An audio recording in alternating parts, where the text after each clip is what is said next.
10 ఏళ్లలో నువ్వు 1,00,000 రూపాయలని 4 విడతలని మిత్తి కడతా అని అసలు మిత్తి కలిసి తడిసి మోపెడై రైతులు దేశంలోనే ఆత్మహత్యలలో 2వ స్థానం తెలంగాణ రాష్ట్రం వచ్చిన సంగతి చంద్రశేఖరరావు గారు మర్చిపోయినట్టున్నాడు. మహారాష్ట్ర మొదటి స్థానంలో ఉంటే ఈ 10 సంవత్సరాలు తెలంగాణ రాష్ట్రం రైతుల ఆత్మహత్యలలో 2వ స్థానాన్ని ఆక్రమించింది. నువ్వు రైతు రుణమాఫీ చేస్తా అని మొదటి 5 సంవత్సరాలు 1,00,000 రూపాయలు చేస్తా అని 4 విడతలని 5 ఏళ్ళని నువ్వు ఆ 1,00,000 చేసే లోపల ఇంకొక 1,00,000 మిత్తి అయింది. అసలు మిత్తి తడిసి మోపెడైంది. రెండవసారి మళ్ళీ 1,00,000 రూపాయలు ఇస్తా అని 5 ఏళ్ళైనా 1,00,000 రూపాయలు పూర్తి చేయలే. ఆ 5 ఏళ్లలో ఆయన ఇచ్చింది 11,000 కోట్ల రూపాయలు. ఇవాళ చంద్రశేఖరరావు గారిని అసెంబ్లీకి రమ్మనుండ్రి, లెక్కలన్నీ తీసి నేను చదివి వినిపిస్తా. 5 ఏళ్ళు అధికారంలో ఉన్న నువ్వు 11,000 కోట్ల రూపాయల రైతు రుణమాఫీకి 5 ఏళ్ళు తీసుకుంటే, ఇందిరమ్మ రాజ్యంలో కాంగ్రెస్ ప్రభుత్వం 25 రోజుల్లో 23 లక్షల కుటుంబాలకు దాదాపుగా 18,000 కోట్ల రూపాయల రైతు రుణమాఫీ చేసి 2 లక్షల వరకు ఉన్న రైతాంగానికి మేము రుణమాఫీ చేస్తే పెద్ద మనిషిగా అభినందించాల్సింది పోయి, ఒకవేళ మనిషి పెద్ద మనిషివైనా నీకు చిన్న బుద్ధి ఉంటే మౌనంగా నన్ను ఉంటావేమో అనుకున్నా. కానీ అన్ని చిల్లర మాటలే మాట్లాడుతురు. ఒక్కటన్నా అక్కడికి వచ్చేది మాట్లాడుతురా? ఎవడన్నా సంసారం చేసేటోడు మాటలు మాట్లాడుతురా? వాళ్ళు తండ్రి కొడుకు అల్లుడు వాళ్ళని చూడండి ఒక్కసారి వాళ్ళు ఏమేమి మాట్లాడుతురో చూడండి. 10 ఏళ్ళు ప్రభుత్వం నడిపినాడు, 10 నెలలు కాకముందే నువ్వు దిగిపో మేము కూర్చుంటామంటారు. 10 ఏళ్ళు కూర్చున్నారు కదా, ఏం ఎలుగబెట్టిర్రు? ఎలుగబెడితే ఏం ఎలుగబెట్టిర్రో చెప్పండి. 10 ఏళ్ళు మీరు చేయలేని పనులు మేము చేస్తుంటే మీకు కడుపు నొప్పి వచ్చిందా? మీకు కాలు నొప్పి అయిందా? ఏం నొప్పి అయింది? మీకు ఏడ నొప్పి లేస్తుంది? నాకు అర్థమైతే లేదు. మీ నొప్పికి మా కార్యకర్తల దగ్గర మందు ఉన్నది, పెడతారు. ఏడ పెట్టాలనో ఆడా మీకు నొప్పి లేచిన కాడ మా వాళ్ళు మందు పెడతారు, సిద్ధంగానే ఉన్నారు. మీరు అనుకుంటున్నాం సోషల్ మీడియాలో 4 హౌల పోస్టులు పెట్టి పెద్ద మొనగాళ్ళం అనుకుంటున్నట్టున్నారు. మా వాళ్ళు ఏంటంటే అధికారం వచ్చింది ఇప్పుడు తొందరగా ఉంది అని కొంచెం రిలాక్స్ అవుతున్నారు. వస్తున్నాయి స్థానిక సంస్థల ఎన్నికలు, మా వాళ్ళు తయారవుతారు, అప్పుడు తెలుస్తుంది ఇద్దరికి బామార్దులకు. ఇవాళ నేను అడిగేది ఒక్కటే, 10 ఏళ్లలో నువ్వు చేసిన రైతు రుణమాఫీ అంతా లెక్కలు తీద్దాం. ప్రభుత్వం నా దగ్గరనే ఉంది, వ్యవసాయ శాఖ మంత్రి ఈ వేదిక మీదనే ఉన్నారు, తుమ్మల నాగేశ్వరరావు గారు. మొదటి 5 ఏళ్లలో ఎంతమంది రైతులకు ఎంత రుణమాఫీ చేసినో లెక్కలు చెప్దాం.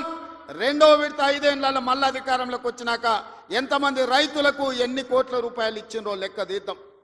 25 రోజుల్లో మనము 2 లక్షల రూపాయల మేరకు రైతులకు చేసిన రుణమాఫీని 2014 నుంచి 2018 వరకు, 2018 నుంచి 2023 డిసెంబర్ వరకు, 2023 డిసెంబర్ నుంచి 2024 డిసెంబర్ వరకు 3 సార్లు రైతు రుణమాఫీలో 2 సార్లు చంద్రశేఖరరావు చేస్తే, ఒక్కసారి ఈ వేదిక మీద ఉన్న మా మిత్రులందరూ చేసారు. లెక్కలు తీద్దాం, వాస్తవాలు మాట్లాడదాం. చంద్రశేఖరరావు గారు మీరు అసెంబ్లీకి రాండి. నీకు ధైర్యం ఉంటే, నిజాన్ని ఎదుర్కొనే చిత్తశుద్ధి నీకుంటే రా అసెంబ్లీలకు. మా వ్యవసాయ శాఖ మంత్రి ఈరోజు నీకు లెక్కలు చెప్తాడు. ఏమైనా తక్కువ పడితే మిగతా సంగతి నేను చూసుకుంటా. అదేవిధంగా తెలంగాణ ఉద్యమమే నిరుద్యోగ సమస్య.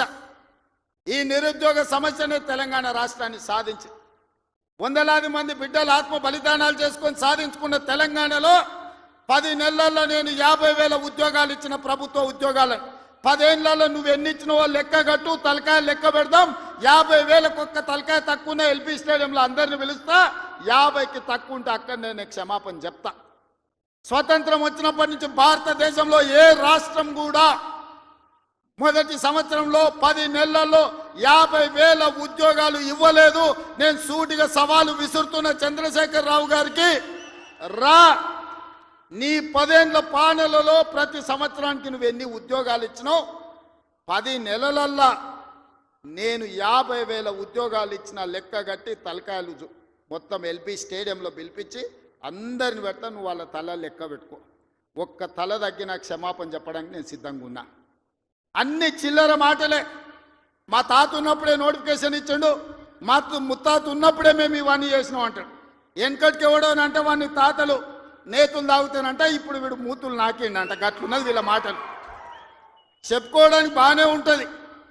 మా చచ్చిపోయిన బర్రె పగిలిపోయిన కుండ నిండా పాలిస్తుండని. బర్రె చచ్చింది, కుండ పగిలింది, ఇంకా బుద్ధి మాత్రం మారలేదు వీళ్ళకు. అందుకే ఇవాళ రైతు రుణమాఫీ విషయంలో కానీ, నిరుద్యోగ సమస్య విషయంలో కానీ, ఆర్టీసీలో ఆడబిడ్డలకు ఉచిత ప్రయాణం ఏదైతే ఇచ్చినామో 1,10,00,000 మంది ఆడబిడ్డలు ఈరోజు అమ్మగారి ఇంటికి పోవాలన్నా, రాముల వారిని దర్శించుకోవాలన్నా ఒక్క రూపాయి ఒక్క పైస లేకున్నా పోవచ్చు. 3,700 కోట్ల రూపాయలు మంత్రి పొన్నం ప్రభాకర్ గారు ఇవాళ ఖర్చు పెట్టి ఆడబిడ్డలకు ఉచిత బస్సు ప్రయాణం ఇచ్చాడు. ఇదే కాదు, ఆనాడు మోడీ ప్రభుత్వం 1,200 రూపాయల సిలిండర్ చేస్తే ఈరోజు ఆడబిడ్డలకు 500 రూపాయలకే సిలిండర్ ఇస్తున్నాం. ఆ శాఖ ఉత్తమ్ కుమార్ రెడ్డి గారు చూస్తున్నారు. అదేవిధంగా ప్యాడీ ఆయన ఏమన్నాడే కేసీఆర్, ఊరేసుకుంటే ఊరేసుకున్నట్టే అన్నాడు. అన్నోడు అన్నట్టు ఉండాలి కదా. ఆయన మాత్రం ఫామ్ హౌస్లో 150 ఎకరాలు ఊరేసుకున్నాడు. అవన్నీ లెక్కలు తీసి బయట పెట్టిన వీడియోలతో సహా. మా సార్ అట్లా వేసుకున్నాడు కానీ అని వాళ్ళ తాబేదారులు వచ్చి చెప్పారు. ఆ తర్వాత మన ప్రభుత్వం వచ్చినాక ఉత్తమ్ కుమార్ రెడ్డి గారితో వ్యవసాయ శాఖ మంత్రితో మాట్లాడి వరి పండించాల్సిందే, వరి కొనాల్సిందే, సన్న ఓట్లు వండిస్తే 500 బోనస్ ఇస్తామంటే ఇవాళ 66 లక్షల ఎకరాలల్లా 1,53,00,000 మెట్రిక్ టన్నుల వరి ధాన్యాన్ని ఇవాళ తెలంగాణ గడ్డ పండించింది. స్వతంత్రం వచ్చినప్పటి నుంచి ఉమ్మడి ఆంధ్రప్రదేశ్లో కూడా ఇంత వరి పంట రాలేదు. ఇవాళ మన 10 నెలల ప్రభుత్వంలో 1,53,00,000 మెట్రిక్ టన్నుల వడ్లు పండించిందంటే అది మన రైతన్నల గొప్పతనం కాదా? గతంలో వడ్లు అంటే కాళేశ్వరం నీళ్లు తెచ్చిన అన్నాడు. ఆ దిక్కుమాలినోడు కట్టిన కాళేశ్వరం మేడిగడ్డ, అన్నారము, సుందిల్ల 3 కుప్పగూలినాయి. వెనకటికి కూడా పనిమంతుడు పందిరేస్తున్నట కుక్కతో తలిగి కూలిపోయిందంట. కాళేశ్వరం కట్టిండెప్పుడు, కూలిందెప్పుడు?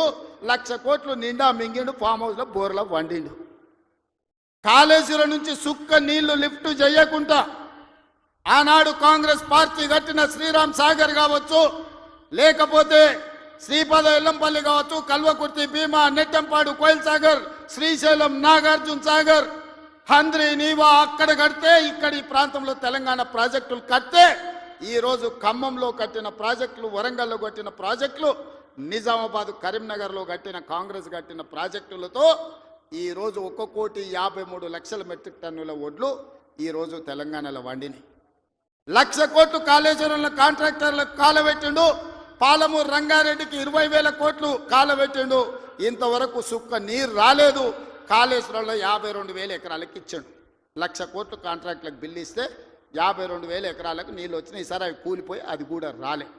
ఇప్పటి వరకు చంద్రశేఖరరావు గారి 10 ఏళ్లల్లో 1,83,000 కోట్ల రూపాయల ప్రజాధనాన్ని ఇరిగేషన్ ప్రాజెక్టుల మీద పెట్టిండు. నేను సూటిగా అడుగుతున్నా, ఏ ప్రాజెక్ట్ అయినా నువ్వు పూర్తి చేసినవా? ఏ ఒక్క ప్రాజెక్ట్ అయినా తెలంగాణ ప్రజలకు అంకితం చేసినవా? ఇది పూర్తయింది, ఇది ప్రజలకు అంకితమైంది, దీంట్లో నీళ్ళు వస్తున్నాయని చెప్తావా అని నేను అడుగుతున్నా.